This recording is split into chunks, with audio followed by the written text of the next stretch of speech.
Let's watch the Real Talk with Eileen TV show. But like my auntie was like, Auntie Aminata, she was like, Kadie, if anyone can do this, it's you. And the crazy thing about it, it's actually the now First Lady, Fatima Bio, restaurants, clubs, different places that I would like, like just meet and mingle with Sierra Leoneans. Really? And I was like, I'm gonna make sure every single Sierra Leonean shows up in this thing and support the living daylights out of me. Adama Kai. God rest her soul. Aschobi Designs. Right. The godmother, as far as I'm concerned. Okay. I didn't go to design school. I just love fashion and I have an eye for it. Okay. And I think Adama saw that in me. And she started teaching me how to make, literally. Oh, really? Yeah. So I don't have a thing. Everything is my thing. Right? Did you ever call the person out? No, I or did. Just I really did, because it's kind of like, listen, Nami Pack style there. If you say the thief me style, you go thief again, you go saute. Let's watch the Real Talk with Eileen TV show. Welcome back to Ellen Case of the Real Talk Show. With me, I have the beautiful Kadie Kamara in the building. Welcome, Kadie. Welcome, welcome, welcome. Thank you for having me, Ellen. Look at you. Look at how beautiful. Thank you. You're finally here. I can't believe it. I know, right? It's taking you this long, this lady. I'm telling you, it's all right. Kadie, they said they would dream about everything else. She was there, was sitting there like, she's talking about Vivid Emporium. I'm talking about, this is what I want to do. And look at us now. Right, and you spoke about the location. It was going to be out here. Like, this is really amazing. I'm really happy to be here. Oh, I'm happy to talk to you. But anyways, Kadie Kamara, everybody knows Kadie. Kadie's a model. Of course, you don't do movies and fashion designer. But I want to know where she started. I mean, how all this come about? Like Kadie Kamara, I always say, "Ditini Pekin." I come up from Musa. I don't forget that. Tell me. I mean, Kadie's journey. Kadie's journey, right? So growing up, of course, in Sierra Leone, my mom was a market vendor. Granite Market, all railway line. Hey, okay. So we used to, just have a stall there. We sell calabash, iron spoon, all those things. I used to be one of those kids that would carry the market on their heads and go sell natrits and things, But I grew up with a mom who really had a steady, head on her shoulder, and through my mom, I learned entrepreneurship. I learned how to bargain. I learned how to make a profit from nothing. So really, I was bred from that. Okay. And then I moved to the UK. And going to England, I was exposed to the London life, and then later on I started modeling. My friends actually were like, you should be a model. And I was like, what the hell is modeling? What is modeling? Right. I knew about beauty pageants, right, but I didn't really know about modeling. Modeling, okay. And my friends basically got me into modeling. And I did that, and I think, I want to say that I thrived in that pretty well. Mm-hmm. And then in 2008, I participated in Miss West Africa UK. Right. The Miss West Africa beauty pageant. Mm-hmm. So I represented Sierra Leone, and I was really skeptical about it because I was like, as a beauty pageant contestant, mm-hmm, you have to stand there and people have to judge you based on this and that. Mm-hmm. And I was really uncomfortable with that, especially coming from a modeling background. Right. But my auntie was like, Auntie Aminata, she was like, Kadie, if anyone can do this, it's you. And the crazy thing about it, it's actually the now First Lady, Fatima Bio, who was the owner of that pageant. Oh, really? Yeah, she and a partner of hers hosted it. That was their thing. They did the yeah, and she was like, you can do this, Kadie, you can do this. And I was like, okay. And I said to myself, if you do this, you better win it. Right. Listen, so I was living in North London at the time, and the pageant was happening in South. So I basically just coordinated friends, people. I used to hang out in the South, Southeast London. Mm-hmm. So I was like, if I'm gonna do this, I better win it.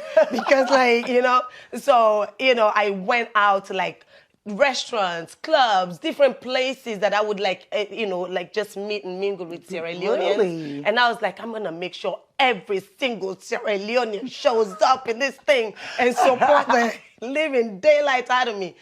So I did little flyers with a cute little picture of me. Right. And I was like, come and support me as I represent Sierra Leone in this pageant. listen, Ellen, and people showed out. Wow. Sierra Leoneans, they say we know they come together. Forget that. We came together. They did that for you. They came out, and it was almost like nerve-wracking, because I was like, oh my gosh, I cannot disappoint these people, right. you know? And I just like did my very best. I put everything into it. And, you know, like they asked us, like, I feel like my winning thing was like the question about what would you do about female like education, child education in Sierra Leone. And I really like, my mother isn't like educated. Like, quote unquote, not all A, B, C, D, E, F, G, H kind education. But it gets sense past beaucoup so-called educated people, you know? And I was like, from that background, having that as like, you know, a woman who raised me, I was able to tap into that. And then like knowing that, you know, during the war, so many of our men were killed in the war, right? And we were left with our mothers to like fend for us. So I really like got into that, and I was able to deliver that speech. And people were tearing up. Oh. And the girl who was like neck and neck with me, like Miss Ghana, I cannot ever forget that experience. This girl was like, it was right like, there. If she doesn't win, she's gonna win. I was like, girl, no, I'm winning win. this thing. Okay, and I delivered my speech, and her mother was crying. Miss Ghana's mom was crying. I was like, I got this. I got this. And you know, I won that pageant, and that gave me the opportunity to travel West Africa. Oh, really? Yes, that was like the first time that I like went traveling. You know, when you leave like Sierra Leone, you move that right? And that gave me the chance to like go to Nigeria, go to Ghana, go to Ivory Coast, and I was like open to like arts and culture and fashion, and I saw all these other things. And of course, I had been modeling for really big designers in Sierra Leone, like in the UK, like you know Koshiba and all these other like amazing designers. And somebody had called me their muse, so I've really like learned about structure and style and design and flow and all that stuff. So the last place I came on my tour was Sierra Leone. So when I came to Sierra Leone, that was like the first time after you left. After how many years? Well, after I left, I did come with what are they called? What's the guy's called? Khalil. The Rugged. Okay. Rugged were the first guys to bring me into Sierra Leone. Like it was very, you know, small. They had like a nice show set up. So that was the first time I came. But I just did my time and I went. And then I did the pageant. So you came to Sierra Leone as Miss West, and then I came back as like, West you know, Africa, Miss like West Sierra Leone Africa. I beat all of them girls. They were so pretty. They were so beautiful, you know, and I beat them. You know, so like when I came back, and you know how you get the salon fever. You know you're gonna get the salon fever. So I came back, and it was just like, and especially at that time, there was so much art that was going on. There was so much going on. You know, so many of us were coming back, right? Like that was like maybe the time that you like when maybe I'm gonna stay, right? Exactly. It was really around the time when people went, I'm going back home. So there was so much buzz. There was so much like art. You would like walk on the streets of Freetown and find a guy with like glasses and you go, I want to buy him. You literally like remove people's things from them and pay them money for it, right? And I was just kind of really inspired by that. And also like just shopping around in Freetown, I felt like there was something missing. And then I hooked up with Adama Kai.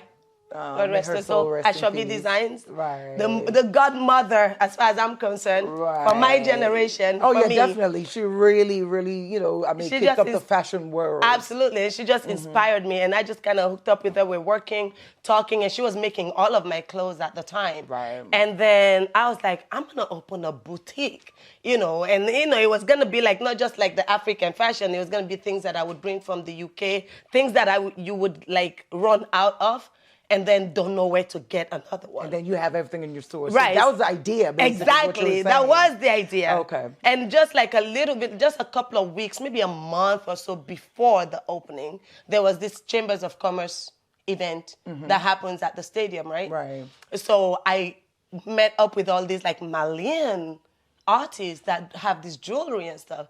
So I was like, ooh, this is so good. So I started talking with them, and I just started like working with them. Okay. You know, I would buy what they have, and then I would like, you know, tweak and twerk things that they had to make it kind of my own. Oh, you're creative like that. I know that part of you. Go ahead. You know, and that's kind of like how it started. And then Adama honestly like taught me. She's like, if you see, because I didn't go to design school. Okay.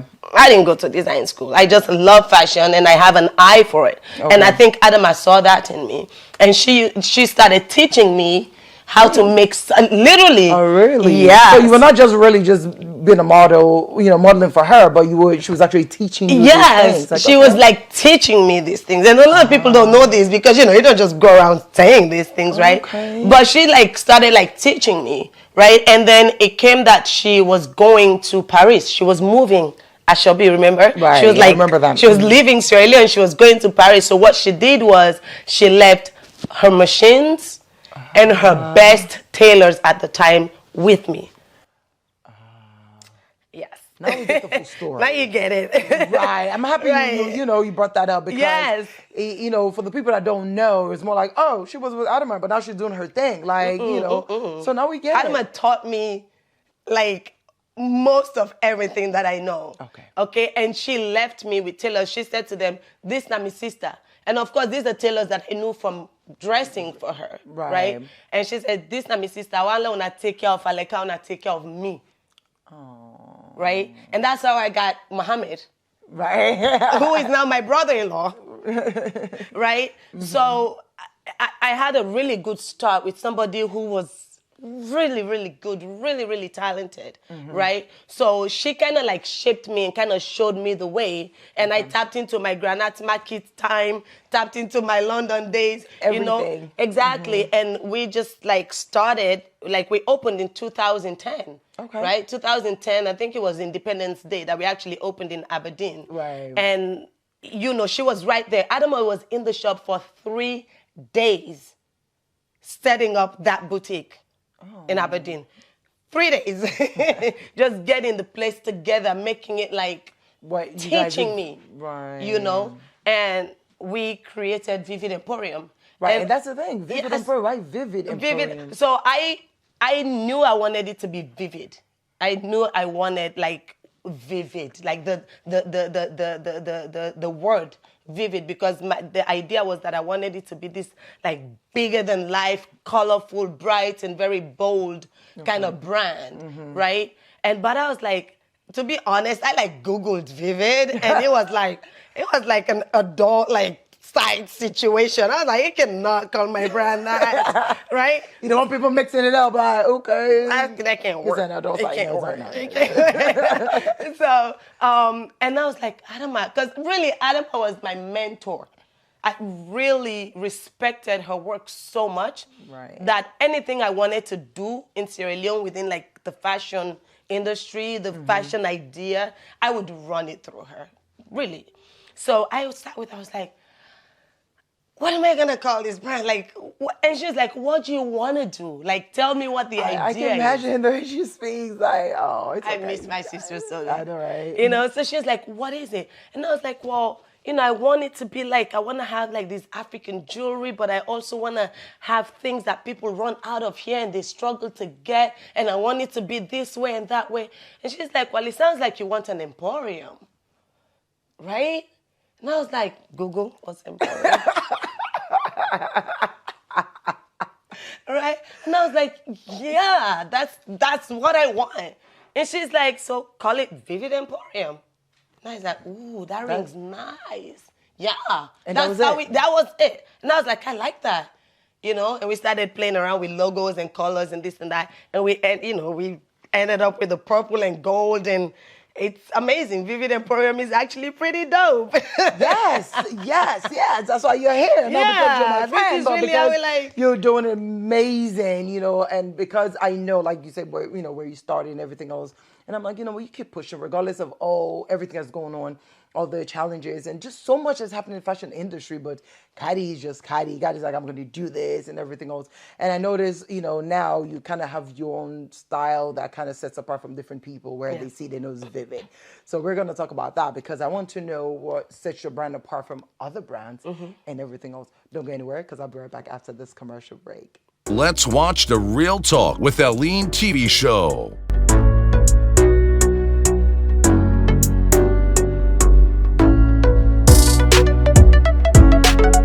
By our very own daughter of Sierra Leone, Leonean Kistar. Welcome back to Ellen Case of the Real Talk Show. I still have Kadie Kamara, the CEO of Vivid Emporium, in the building. Welcome back, welcome. Thank you. I love your story, by the way. That part where you talk about, but MPK would basically totes, they sell marquees and everything else. But at the end of the day, all what you learned, like you said, from your mother, you kind of now put it into your business because you know how to make profit, like you said, how to bargain and everything else. And I was sitting here listening to you. I'm like, yeah, like look at you now, So sometimes, hey, it is what it is. She's Miss West Africa how many years ago, but we still claim her. It kind of happened in London. I remember when she came to Sierra Leone, we met this girl like, chip, like, I don't Miss West Africa, I'm like, oh, okay. But anyways, we're talking about the story, from Aschobi to now Vivid Emporium. Basically, I'm happy that you were able to mention that, late Adama, of course, was your mentor. Because a lot of people, like I said earlier, they don't really quite get it. It was more like, okay, now yeah, Adama, now you do your own thing. But no, like you clearly said, she was there from the beginning. Matter of fact, to name Vivid Emporium, which is really important. So now with the fashion industry, like we were saying, when Adama started, there wasn't really a lot of different designers. I'm pretty sure maybe they were in the corner, but she really actually brought light, So now you have Vivid Emporium and with all these other designers, because prior to you setting up Vivid Emporium, you were modeling for some few designers when they started. I remember like the Madang, I think you've modeled for and all these people, and now you're doing your thing. But for Vivid, what sets you apart from all these other brands and all these other friends of yours that actually does designs as well? First of all, I have to give a shout out to Swan Couture, Auntie Jenny. I modeled for her. But I think Vivid Emporium for me, first of all, it's about showcasing literally what not just Sierra Leone, but West Africa has to offer in fashion, right? And our culture is so rich. Our traditions, our art is so different. It's so also very diverse, right?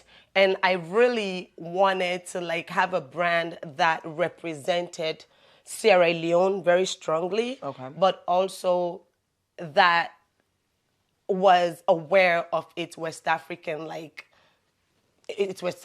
roots, right? And that again, doing that tour really cemented something in my mind, in my brain, right? So for me, Vivid Emporium is something that it's free.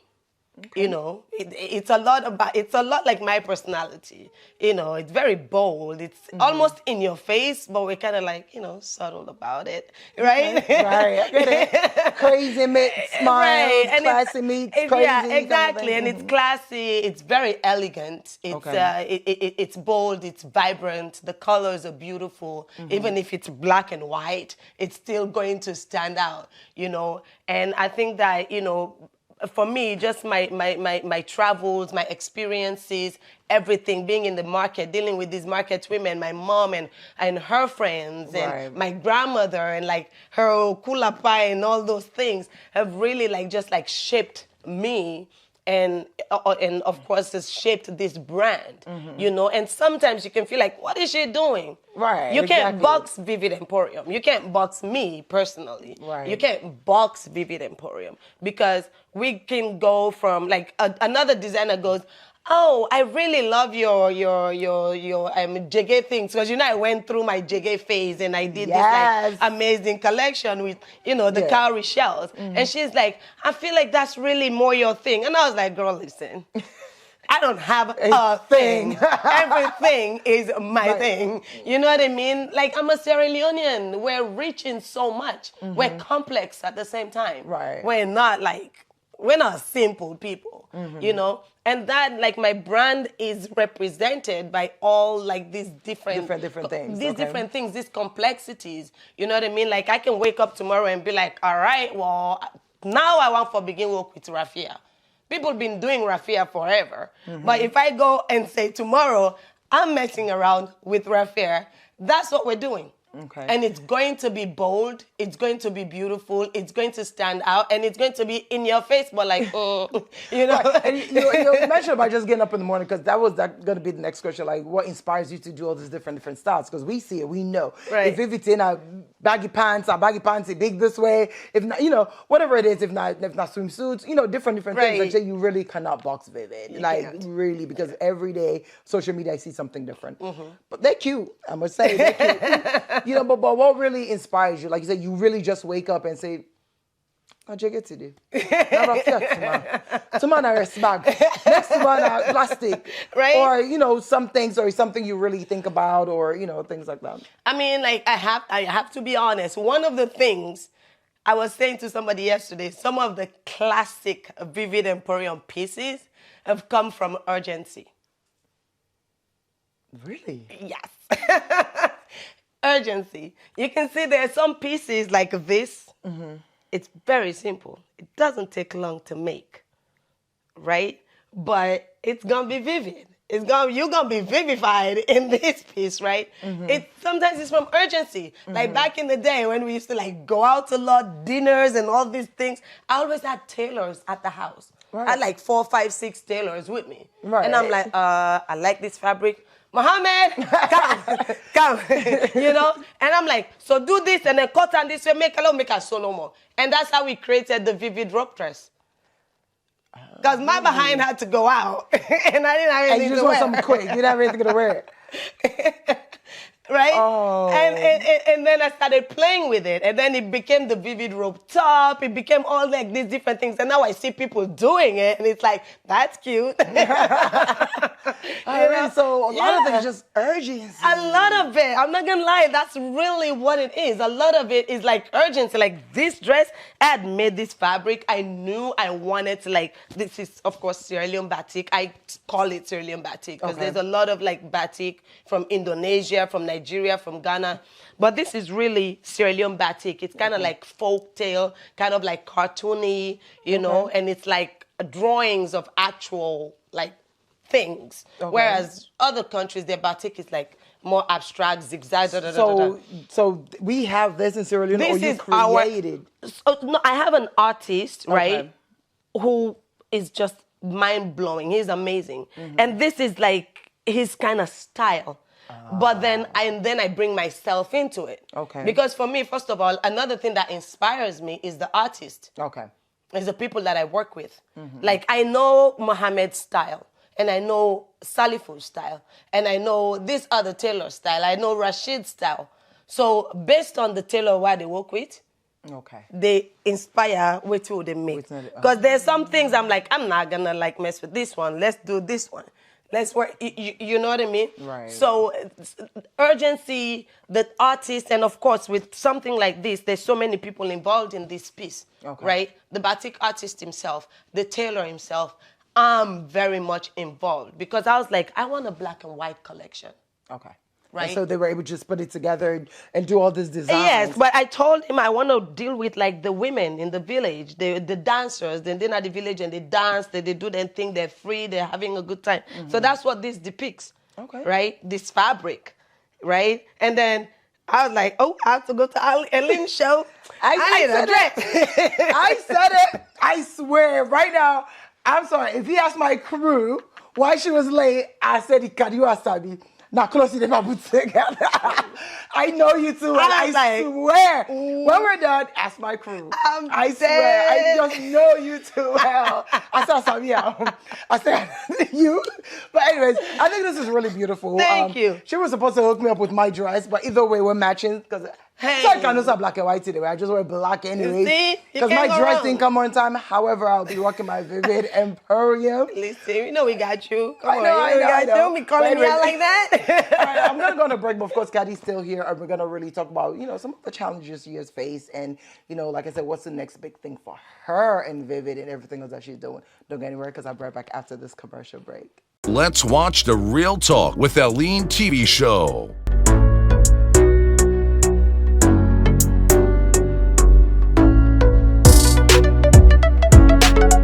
By our very own daughter of Sierra Leone, Eileen Kistar. I am still here. Welcome back to Ellen Kiss to the Real Talk Show. If you just walked in, I have Kadie Kamara. Don't forget to follow me on all social media platforms, of course, Ellen Kiss to the Real Talk Show, and subscribe to my YouTube channel. Share, like, and just support the brand. But anyways, welcome back, Kadie. Welcome. Of course, we'll talk about the fashion industry where you started, but now I want to talk about, your challenges that you face, because I've had a couple of fashion designers here. Everybody's story is different. People see you guys really thrive and they don't get it. They don't understand what's, the work and everything else. What would you say are some of your issues of your brand, or, what have been your, challenges? Yeah. With every business, I'm sure even running this, you face your challenges, right? Money. Show me the money. Right. Listen, funding can be tough because you can have some really great ideas that you want to put out there, and you face like the money block, you know. And sometimes you might have to like hold on a second and figure it out, because we're creatives and we come up with like really dope stuff, and we're like, ooh, we want to do this, and you're like, ooh, but how much is it gonna cost? So we definitely have, like, I'm sure every like designer or business person is gonna be like, funding is a thing.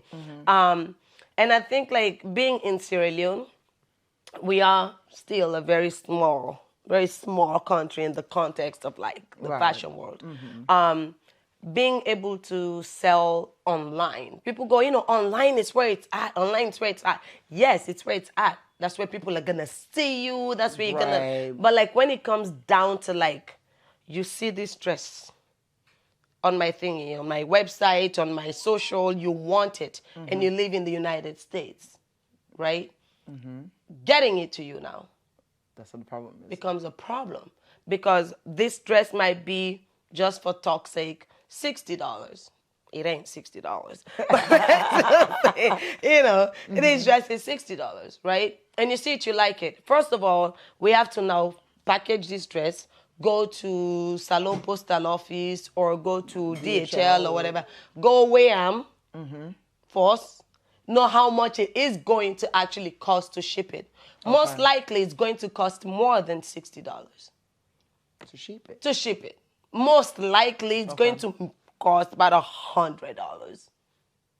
Whoa. To ship it. So now you're like, this dress is cute. It's taking a whole day for me to even know how much it's actually really going to cost in total to get this dress. How long is it going to take? A week? Maybe 2 weeks? 2 weeks. Right? I love this dress, but like, you get that impulse that you want to get it. And now it's just like, really. And we have to figure out shipping things out of Sierra Leone. Somebody says to me, oh, we want to know how much you guys sell, so that when we're making these negotiations with these shipping companies, we don't sell a lot. We can't sell a lot because we can't get the things to people fast enough. So you're really not selling a lot. Except maybe somebody that go, I say go out in the big bag, can't go for thank me. Me, I don't beg for let them go for me. I don't let for big. Because it's too much, right? And like one of the things that I do, because now I'm based in the US, like my business is registered in the US, right? So I do attend a lot of festivals and like, those kind of like events where there are a lot of people and you get to sell a lot. So I ship things in these, that we granite and cash box there. That why we get that aluminium where they paint with that red and thingy. So that's how I ship my things, right? So if you ship like maybe four or five of those, you probably have like 100 kilo Okay. Right? Which is a lot, right? But like, if you don't ship that much, you're paying so much more. And if you ship maybe 100 kilos, it's probably gonna cost you like $1,000 something to like have it shipped over there. So now you have all this inventory, right? But because when I'm in the States, attend a lot of events and expos and things like that. So I'm able to sell a lot. So right? you sell a lot more in America than I do here, yes. Okay. Yes. So these people that want these designs from you, I mean, are they available? Part of the shipment that you ship to America, are these designs available? Or maybe you put something new that it's not there yet? Those are like, honestly, most of the times it has to be that I've sent a bulk of things and I start putting them out there. Okay. While in the States. And people go, I want that. Then I'm now in the States to get it to England, to get it to the worldwide web, right? But when I'm in Sierra Leone, it's very difficult. It's very, very difficult. But what about your pricing though? Like if you say you don't really sell a lot, like what would you say? Are you, high end or you're like I definitely think that we're like definitely like a mid. I think we're high end at this point. I think like we're mid because we have things like the ready to wear. Okay. We have ready to wear. Like being in the States, I've learned to like do ready to wear. You know that in Sierra Leone, the culture is you see it, we make it, we custom make it for you. Right. Right. We do the measurements and all that. Enough fits fine, we can adjust them, right? So like being in the States though, I've had to learn because if you remember, like Vivid Emporium in the beginning was very like, elaborate, very extreme. You know what I mean? Because we're able to tailor make things to people's like measurements. Right. And now that we're sending them to the States in, let's say, bulk, really, I've learned the ready-to-wear culture. Okay. So that's what you do here in Sierra Leone? That's how I produce for the United States. Okay, so even in Sierra Leone now, like I do ready-to-wear. So like now, if we have a store at Hill Station, right opposite the President Lodge, right? And we have a lot of offices. It's a pretty corporate kind of area, right? So people come there and they want their dresses for Friday, they want their blazers, they want their jackets. I've learned the trade of like having those like ready to wear things, instead of just like having one sample where you can see them, you like them, and then we make them for you. So just invest and then put everything. Exactly. So we have that, but like the challenges, and I also feel like another like one of the challenges is that I don't know what it is, but there is like a little tinty-winty bit of like copycatting. And it's like, okay. Right. I like this part. It's like, it's like, okay, like it becomes a bit difficult because the market in Sierra Leone is not very big. So what do they copy from you? So, I've had a designer purchase my pieces. And honestly, I was looking forward to them wearing it and like sending me a picture, like, that like sisterhood thing, what would they do? And a few months later, it was like their version of my piece as their entire collection. Really? Yeah. They bought the same dress twice. Right? And if we're going to deal with like social media, they have a much bigger following than me. Okay. Right? But it was my design that they purchased. They bought it. I knew they did. I think we delivered even one of them, right? And that was a very signature Vivid Emporium design. And instead of like taking a nice picture with it and like sending it to me so I can be like, hey, my sister supported me. A few months later, a bit longer, and with like a head wrap. To take a little bit, but it was. Did you ever call them out? That stuff vivified, right? Did you ever call the person out? I did. I really did, because it's kind of like, listen, Nami Pack style there. If you say the thief me style, you go thief again. You go saute, you gain. No, for real, because like I'm not boxed. Right. I'm not in a box. Oh no, but sometimes I feel like you don't need to do no social media drama, right? No, but be like, hey, what's up? But it's also the same person who says to me, listen, I think you should maybe like calm down with this garage stuff and focus on these jiggy things because that's your style. I'm like, lady, it is not. Everything is my style. You should have just said, you know what I'm like saying? you stole my style. I don't know who she's talking about. I'm really not going to ask. You know that I tried to like, you know, I tried now. to like, just like, you know how we're bold, but then we're like demure? Right. You know, we keep it demure. Right. So I'm just like, you know, it is what it is. It's whatever, Okay. you know, but like we do like have kind of that like happening. And of course, So in we other get words, inspired. it's you know, it hinders your kind of progress in a way. In a way, because, yes. like you said, they have a big following, so everybody Yes. thinks it's them. So everybody's going to them. Yes. Not knowing you're the original. Basically, yes. So that makes it like, meow. Oh my You know? God. No, So that's like crazy though. Yeah, it's not nice. So basically, you know? what I'm getting from you is most of these fashion designers are really not creative. They're just. I mean, copy. I'm just saying, like, you know, mean, seem dig like it. deeper, like, go into like your childhood, go in, stay away from my stuff. Whoever that is. Whoever you are, you know, Stay but away. like, you know, like it happens. And I think, you know, we can get inspired. We all get inspired. Come course. on, we all like see something on social media. We all see something from each other. We're like, ooh, I like this, I like that, you know, and we like tap into it and we do our thing. That's fine. But like, literally don't like Naughty style. Stop Here's stealing you shit. from Kadie, right? I see half Kadie again, right? Because I'm really like after this. Let's watch the Real Talk with Leonean TV show.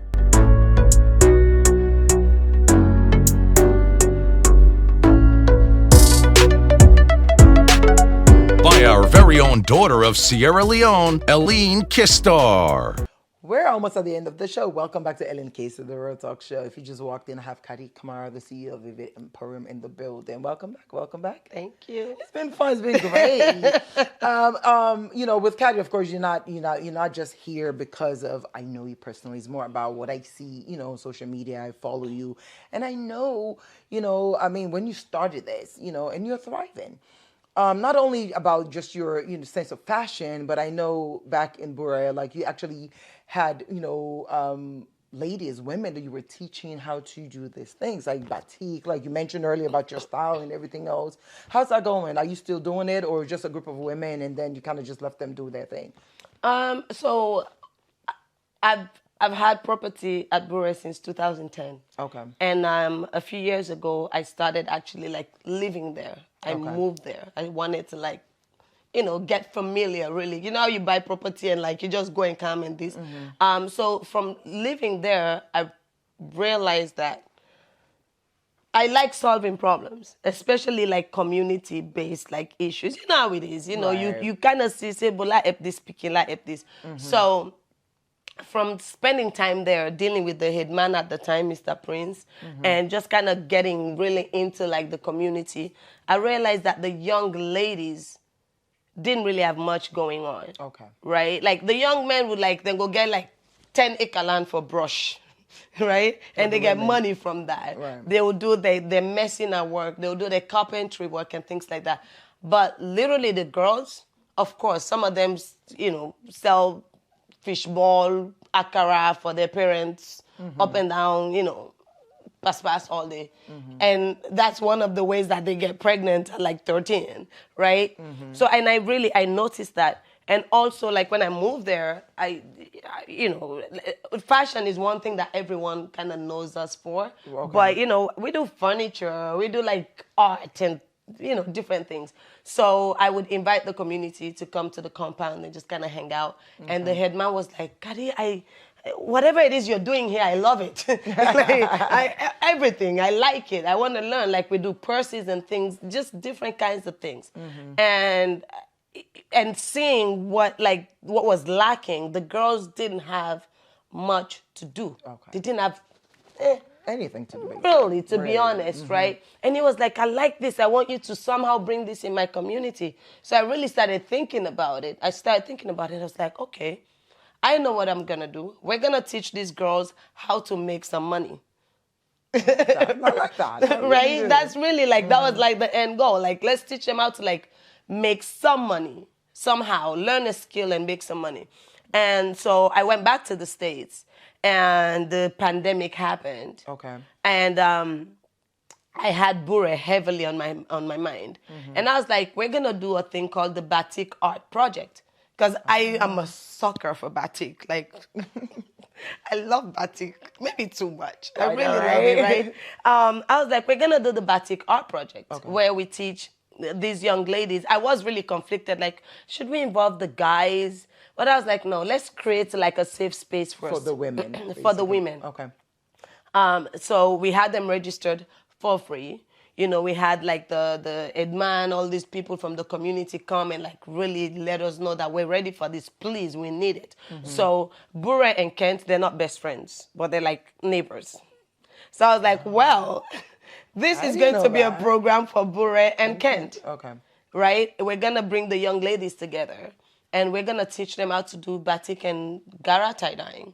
So we had them registered, and to be honest, it was kind of like, all right, like I say about the funding thing, we didn't have like an organization helping us with money. So you were funding it personally? Personally, I still am. Like it's all funded. Still ongoing? Yes, it's all funded by, we sell, we buy material, we make it happen. Okay. So I designed it to be like a weekend thing because I didn't want to interrupt what was going on in the family. Okay. Because, you know, like girls are very involved in like the ongoings of the family, right? The dynamics. So I was like, we're going to do this weekend, Saturday and Sunday. We'll bring these women together.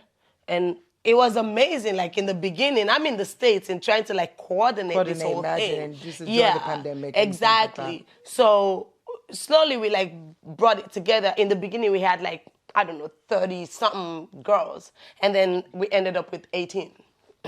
Which is fine because you know it's gonna go down for one reason or the other. So we had this like 18 young ladies, very committed. The whole program is free. We're buying all the materials needed to make sure that they're able to work every week. Okay. And I would like come up with like exercises and things like that. And one of the exercises I came up with was self-expression.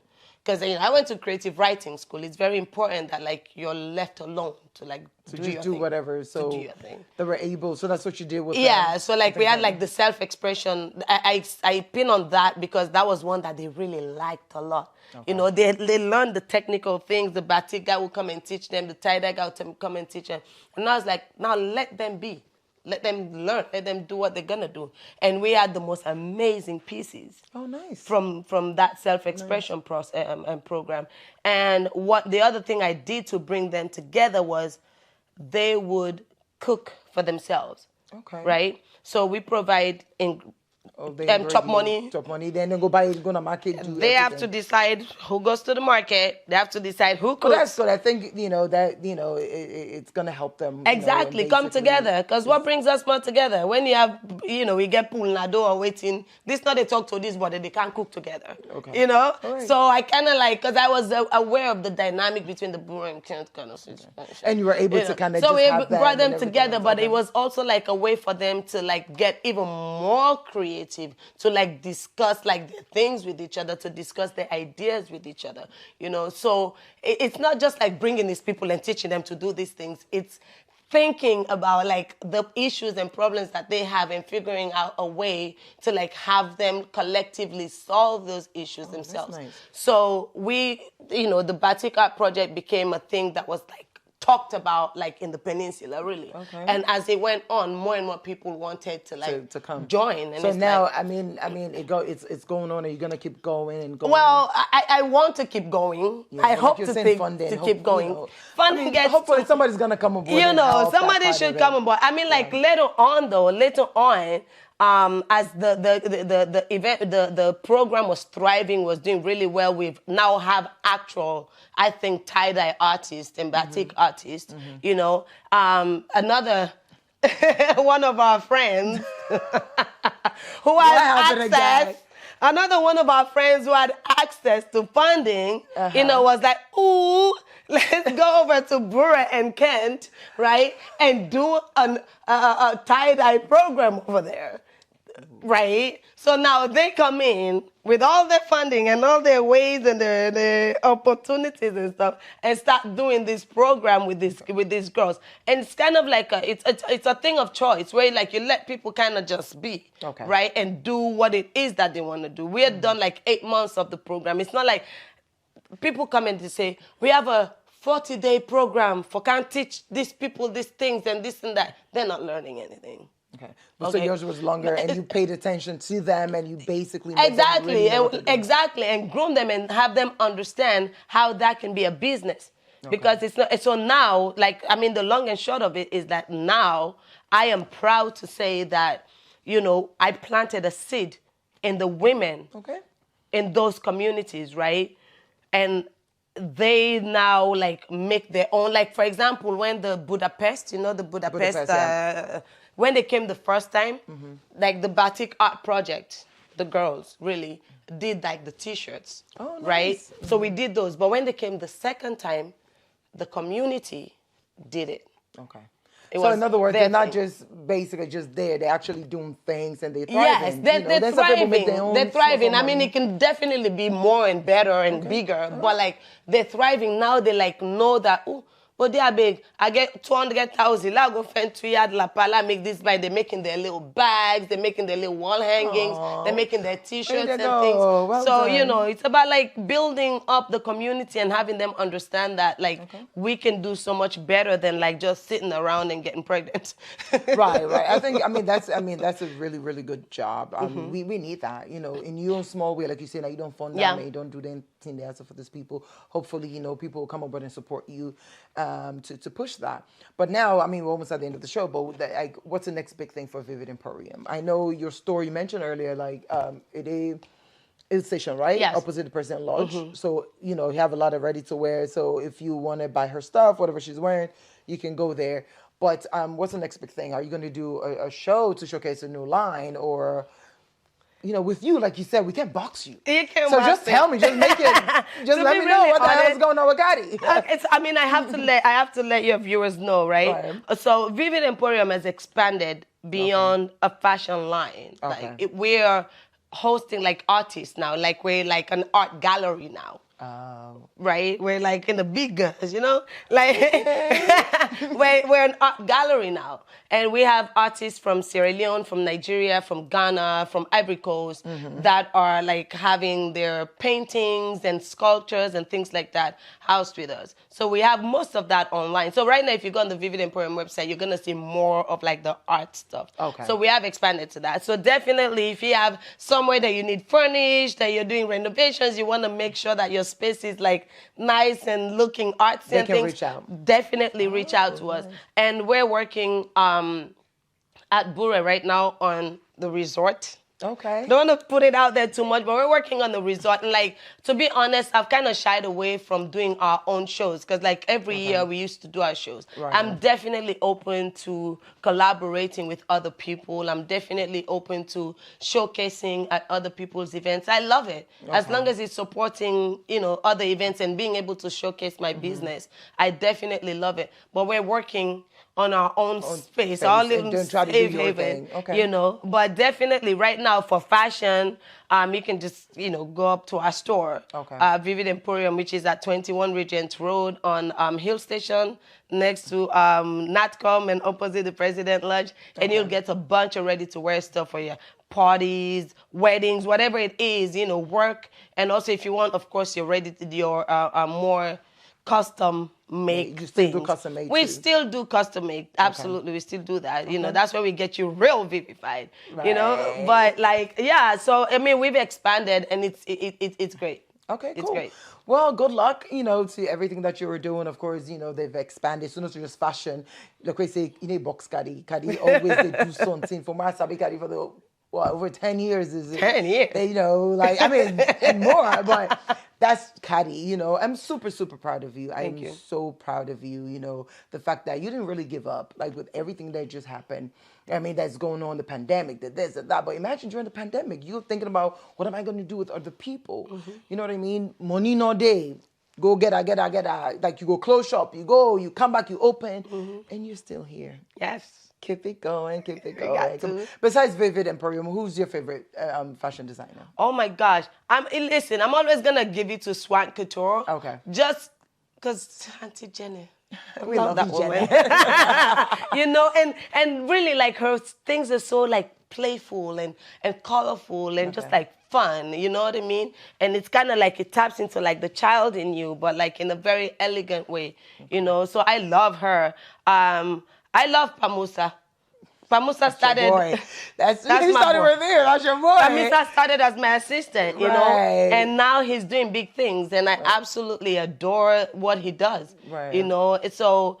You know, I mean, there are like so many others that I love, you know, like they're like, you know, Ezelia is killing it. Right. Sister Ezelia, hey. So are you guys gonna you know? all just work together? Maybe see how you can just put out a collection. I like would love Swank it. meets Vivid. I would or love meets it. Azalea or I think it whatever. would be insane for Sierra Leone. I It would be think really it would be nice. I think you should something think about absolutely beautiful for Sierra Leone. You can propose it to them and just do something. Maybe I should. Yes, we're gonna make it happen. I'm very busy, but like we I can know do you it. are. We To can me, do because it. like We can money, do it. also We like can do dick. it. Listen. But anyways, I appreciate you coming here. And of course, like I said, one more time, just good luck to everything. You know, I'm here supporting you. And Thank just, you. Just happy that you're thriving. Thank you. Doing thank what you love. And I'm happy you're doing this. Right, Lady, come that was us 10 more years ago. You're like, Instead of I do they chill, what do I for do? I do big fashion. He said, Mr. I want to do talk show. And now we're here. we're here. Hey, keep it going. Fantastic. Don't Let's take go. no for an Let's answer. go. I No. need the advice on that today. Yep. We literally started from just dreaming and now we're just really achieving it Yep. and just push it. It wasn't easy. Money not the problem. By the end of just go for what you want. You see us and you think, oh, look at them. We started when they wake up and say, can they go cook? Yes, they dream. And things are happening. But so don't give up on your dreams. But anyways, I don't want to go, but I've got to go. Being your host today, Ellen Kisa. Till next week.